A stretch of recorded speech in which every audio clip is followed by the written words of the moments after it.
It gave me an interesting analysis that when it comes to construction, a majority of women will go to carry the building material, the water, and all that. But there are aspects of construction that we look on the other side and say it's for men. One of them is plumbing. I can assure you we don't have so many plumbers in this country. If I look at women and we say we want to educate so many women within the STEM program that the government has put in place to get into the plumbing industry, and we fusion that and say, can we target at least 1 million women? Out of the 1 million, can we then target the program that the government has it to export labor and say we need to export some of these women? And when we export these women, we also realize there's a whole society system where they'll be registered. And then they are forced to invest back home and support the children at home. Yeah. It is a whole cycle. It is hard work, but if we fashion and intensify how we want to do this, it's doable. And we have 4 or 5 years to do this. We have now 5 years. So we've already done the groundwork. We've mapped out where we want this. Then it's all systems go. Let these women go and get trained. We have institutions like BuildHer, I think it's an NGO, which is doing a lot of work in training women in construction. So what is BuildHer doing? BuildHer has looked at artisans and said, within fusioning of a building, there's something called tiling. Tiles for a very long time is a male-dominated kind of job. But the beautification of putting tiles together, a woman's eye is very important. Painting work, if they're trained to do painting well, and you'll agree with me, just to redo painting of this wherever is a lot of money. Yeah. So if we can fashion women to start thinking that, hey, wait a minute, we can actually do painting. We can actually put ceilings. We have now moved away from this kind of ceilings. I've seen there's a new eco-friendly ceiling. It is almost film. It can be put up within a very short time. Come measurement, plug the ceiling in, 1 person, 2 people, you sit, within 5 minutes it's up. And it's a very strong ceiling, and Can I ask you a question? Yes. Can we take a break? I think we can do both. Okay. We've got some commercials to play. It's 28 minutes to 10. Kenya's biggest conversation takes this quick break. Harriet Chigai is the president's senior advisor on women rights. She is a cabinet level position, and she's here with us this morning. We're talking about making sure that women are now able to participate more in our economy. As we take this break, we're talking about housing, and Harriet is telling us women can participate in this. Affordable housing is a government's program, all right? And there's a target of building very many houses within a very short time. And there are 290 constituencies. Affordable housing projects will be in each of those 290 constituencies. How do you participate in this? By owning a home. How do you own a home? By just, first of all, registering on the Boma Yangu platform, bomayangu.go.ke. Go in there and register. That's bomayangu.go.ke, or you can dial *832#. *832#.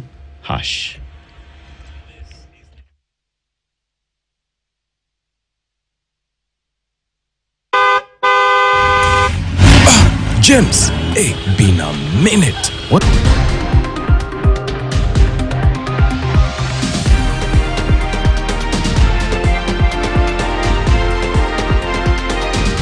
KTN News.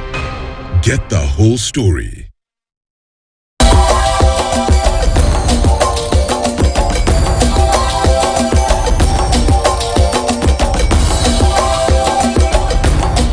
Kwa miaka mingi tumekuwa tegemeo kwa nchi nzima kwa habari za kuaminika, matukio katika nyanja zote za maisha, siasa,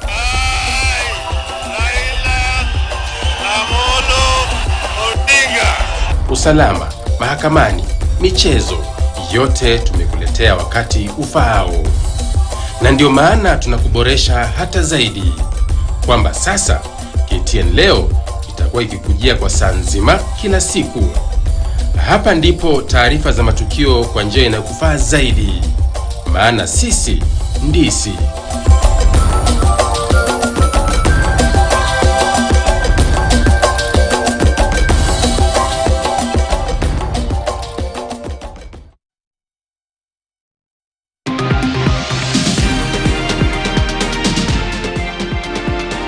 You are watching KTN News. About 80% of Kenya's population lives in rural areas, with half of this proportion being poor. The rural population mainly depends on small-scale agriculture for food and income, suggesting that smallholder agriculture remains the major engine of rural growth and livelihood improvement for any pathway that can lift large numbers of rural poor out of poverty. Meeting the challenge of reducing poverty and improving rural incomes will require some form of transformation out of the semi-subsistence production systems that currently characterize much of rural Africa, Kenya included, to a more commercialized agriculture. The solution here is around aggregating these farmers into economic numbers, so that if you pick 2 bags from as many farmers as possible, you are able to aggregate enough volumes that would attract an aggregator to come and buy from them at much lower costs and build a relationship, so that farmers start producing for the market, not to market. This in turn translates to a question of food security, and according to Farm to Market Alliance, farmers in rural areas are unable to generate enough income to even buy foodstuff for their own consumption. The urban areas, income generation exists, so they are able to buy. In rural areas, the farmers are not able to generate enough income to even continue producing. So progressively, they sink into food insecure zones. And this is even happening in some of the most Full to listen to, and it's aspirational and it is good. However, what about the level of interests that women have? Is there an overflow of people, of women who are interested in this line of business? Is it something that has been there for some time? And if it has been, are we saying that those interests have not been given an avenue to flourish, or that they have been extinguished, or they have been thwarted in the past, and now pathways must be open so that they can actually flourish? Yeah. All right. For me, I see it as a knowledge gap. If you don't know, you don't know. Yeah. And that is why we are now going out of our way to tell women there's an opportunity which you can tap into. You can fashion yourselves to grow beyond what you are, or to grow beyond, if we have, let's say, women-led, female-led entities, yeah, built by female. It's female-owned and it's female-powered. What does that mean? Women need to know, if you register a business, there's something called AGPO certificate. Women need to know that within the construction industry, there's more you can do other than brick and mortar. Yeah, because how many brick and mortar projects do we have?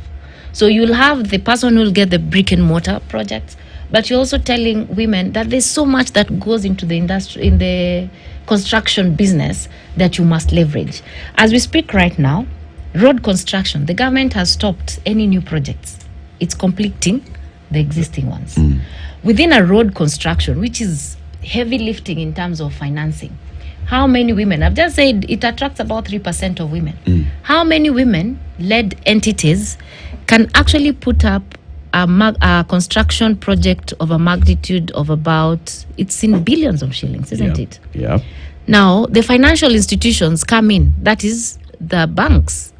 And now we are asking banks, you have all these PR, gender, lens, budgets, and gender-sensitive loans. But we are not, when we see the data, it is actually not speaking to that. So we're also here to tell the banks, wafungue mfuko. They should open those ports for women, so that if women get these tenders, they're actually able to finance these projects. Now, I learned the other day that, save for the fact that a road has to be built, there's something called beautification of a road. The piping, the drainage systems. We've seen Mombasa Road now has flowers. All those things. Pedestrian walkways. All that forms the larger construction. We're also trying to tell partners who pump in money for huge production and construction of such magnitudes, they have to put a percentage for women. And we have to educate women to tell them there's actually a percentage for women. So you guys can actually bid. So women shy away because they don't have the information. Okay. Yeah. Are you saying that mainstream construction is what women should be involved in? Or are you saying that around the periphery of beautification and things like that, and the softer side of all of this is what should then be reserved for women? We are asking them to participate all around. Okay. If you don't get the big project, find the middle level. Go for the other. If you don't get the middle level, go for the 4-tier. If you don't get that one, there's also these other ones, which is still, if you can get 1% of 1 billion, how much is that? But then 5% of 4 billion, how much is that? You know? So women should not shy away. But at the same time, I'm saying the financial institutions should be ready and willing to invest. Harriet, there's a time we hosted some ladies here, and they were basically just doing a review of the AGPO program, the Access to Government Procurement Opportunities. And from their reports and what they had looked at, they realized that, yes, the government has indeed been promoting and executing and implementing the 30% policy on AGPO. The government has been doing a lot of work on that. This is making sure that at least 30% of any government procurement is earmarked or is set aside for women, youth, or persons with disabilities. But then their main issue was the ticket size of this 30%. That they will always give those small jobs, if it's about, like you said, a big construction project, that only those small, small ticket items like road beautification, Sweeping roads. installing the street lights is what is left to the AGPO. The other big ones, there's nothing like that that's going to be earmarked for this affirmative action program. And they were saying, how about you actually also put some of these big ticket items in AGPO so that we as women, as youth, as persons with disability can also apply knowing I can take up 100 million shilling project or a billion shilling project? Very well put. That is also our concern. One thing you'll realize that for you to prove you can do something, you must start somewhere. Right? Right. For me to prove that I can do a project of a certain big magnitude, I'll have demonstrated that I did a small project that has grown me to this level, and now I can move to the next level. So AGPO was actually meant for the youth, women, but startups. So if you have managed to do an AGPO project, you then should move from that bun and go to the next level. And that is now where we are. And that is why I'm saying financial institutions should now be able to fund. But, Harriet, I have to ask. The interest factor has to come in, because if you have affirmative action and you have all these plans and there aren't enough people who are interested, you'll be exactly where you are now. Is there an overwhelming interest so that this affirmative action push then has an avenue through which it can be channeled? Because if the AGPO program was begun a while ago, that proof of concept, that particular item has been ticked there.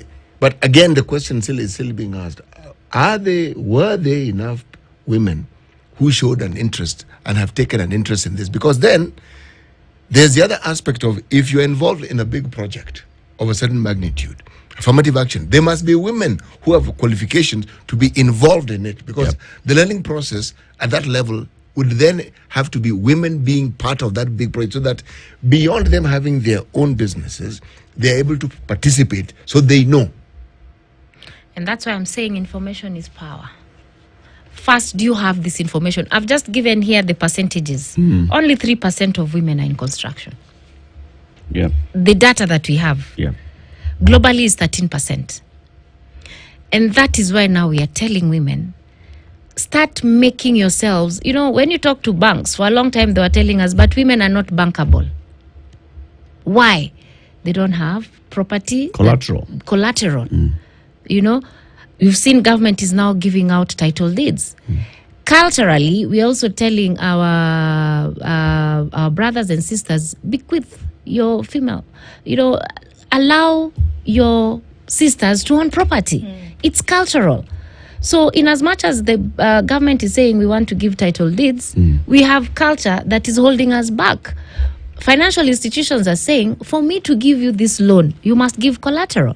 So financial institutions are saying women are not bankable. Yeah. But we want to demystify that. We are now saying we have to have an intent from where the money is coming from to how it is fusioned, trickling down.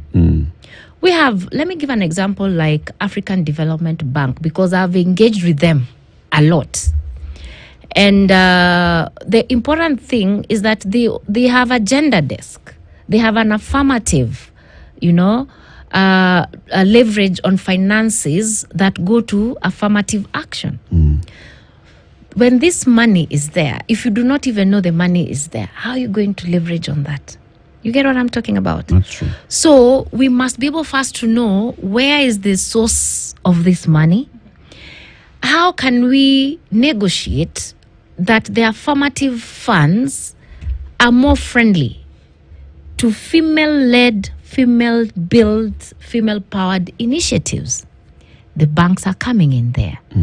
And I can mention a few banks. Kenya, we have about 5 or so banks which are big on gender lens. But now we want to tell them, you guys have been having about 10 billion fashioned towards women projects.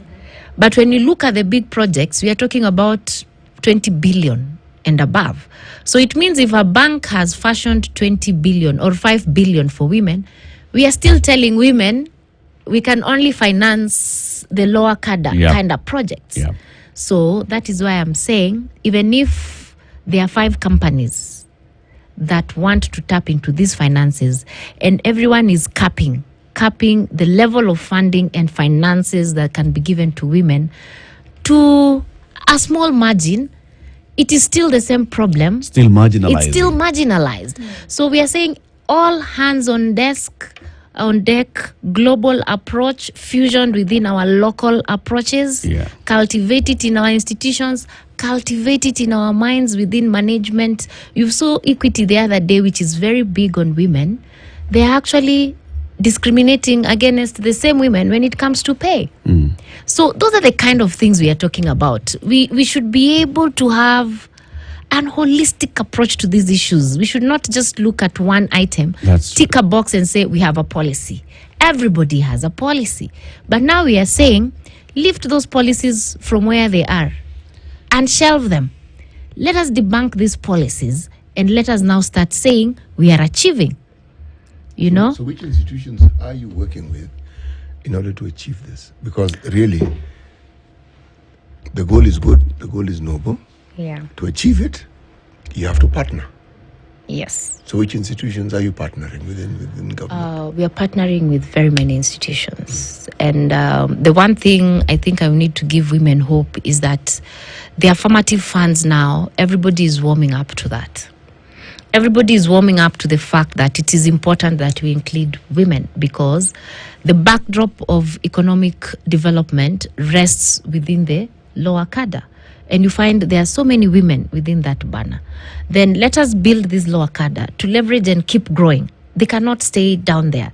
If you started a kiosk, in the next 2-3 years, we should see you with a supermarket.